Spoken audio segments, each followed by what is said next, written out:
Alright guys, so here's the new and improved version of this, and I'm still not done. I'll tell you folks, like, if any of you guys have ever attempted to build a homemade fence system for a table saw, you're soon going to find out that it's not that easy to make something rigid enough. What the problem's been all along is, as soon as I switched over to this free floating kind of on the end style, then what I'm finding is it's very difficult to make something rigid enough to be able to hold that fence so that when you put pressure against this, that it doesn't move.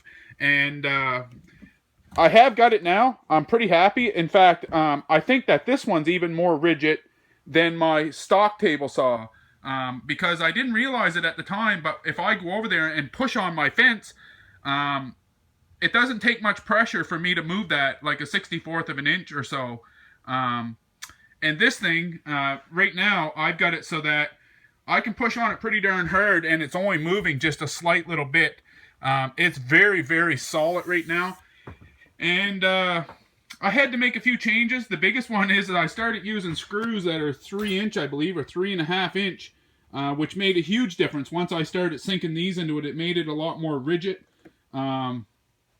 Especially on this clamping mechanism here.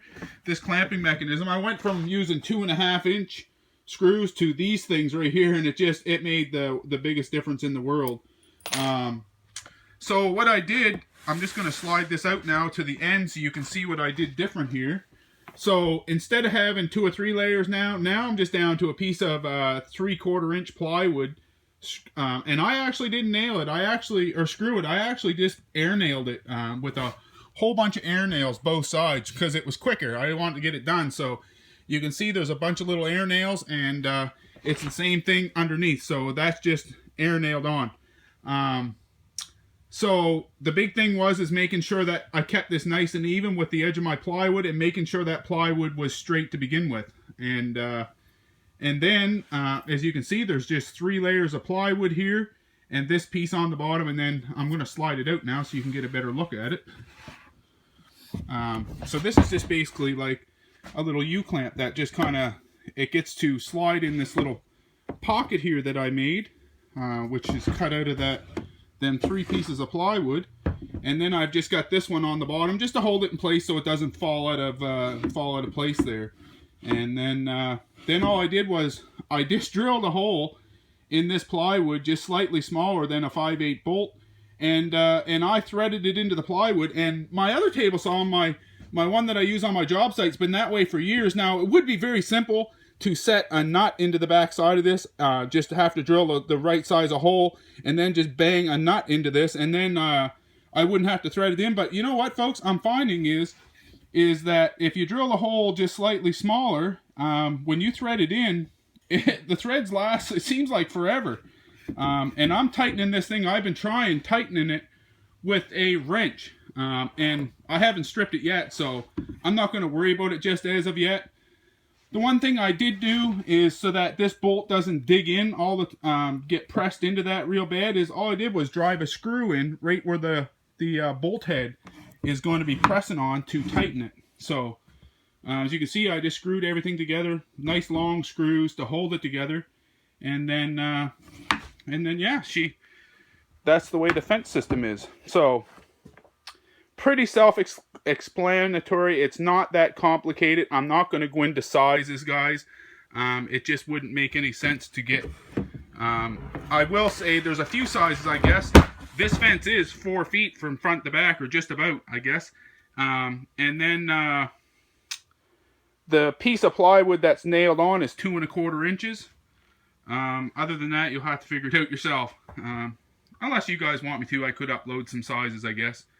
But pretty straightforward. So now I've just got to, there's a few things that I want to do to this to get it so that it's completely done.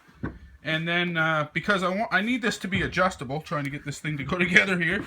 I need this thing to be slightly adjustable. So one thing I am going to do is I'm going to drill and tap a hole in the end of this thing on either side, and they're only going to go in so far. And only going to go through 2 layers of plywood. And the reason being is, then if I have to adjust my fence from side to side, all I'll have to do is turn that bolt in a little bit. It's going to push on that 3rd layer of plywood, And that way there, I could adjust my fence from side to side. All I'll have to do is leave this screw out, and I may not even have to. I may be able to leave it because it doesn't take much to change that fence. And that, you know, because when we do this, we're going to have it so close it ain't going to be funny. If we keep everything nice and even when we put it together, then this fence is going to be so close to being square anyway. So, you know, by the time I put a bolt in there, it's threaded in, I'm only going to have to change that just slightly to bring this fence to true. So, that's one thing I'm going to do. And then the next thing I'm going to do is somehow, once before I get this done, I have to set a measuring tape into the side of this thing. Whether it's here or on top, and then somehow figure out a spot with a little piece of plastic that, you know, we're going to be able to look down and see a little mark and be able to set this thing without looking. So right now it's just, you know, give it a little tightening. What I think I'm going to do is, rather than have this little round knob stuck on here, what I think I'm actually going to do is I'm going to make something very similar. The only thing is it's going to have a little handle that you can tighten it, because it does, it is a little hard on the hands, tightening that all the time. So then it would just be a turn of a finger to tighten it down. And then it's going to be nice and rigid. Because that is, I'll tell you folks, if you guys try it, you'll find out that that is the problem with this, is making something rigid enough that when you put pressure up here, it's not going to move out and make your cuts go out, because that's what I've been finding. But now I think this design right here will be strong enough to do it. So hopefully you guys had fun watching. Hopefully you'll keep tuning in. I'm just going to keep uploading videos as I get a chance. You know, I worked a couple hours on here just tinkering with this thing, redesigning it. And as I get more done, I'll upload videos for you guys to have a look. So thanks for watching, guys, and we'll see you next time. So probably some of you guys watching are wondering why I have this screw drove in here. And there's a reason for it, is because by having that screw and just having this plywood separated a little bit, what it does, it creates a high point on either side of this fence, and that actually makes it more solid. So when I get the bolt in there, there will be a slight little space on each end, because I want that kind of to rest on the two end pieces, and then it's not going to be, you know, if I have a flat piece that might have a tendency to rock, but with having the two high points, it'll give it them to rest on, and it will actually make this more rigid. So if you guys were wondering, that's the reason why.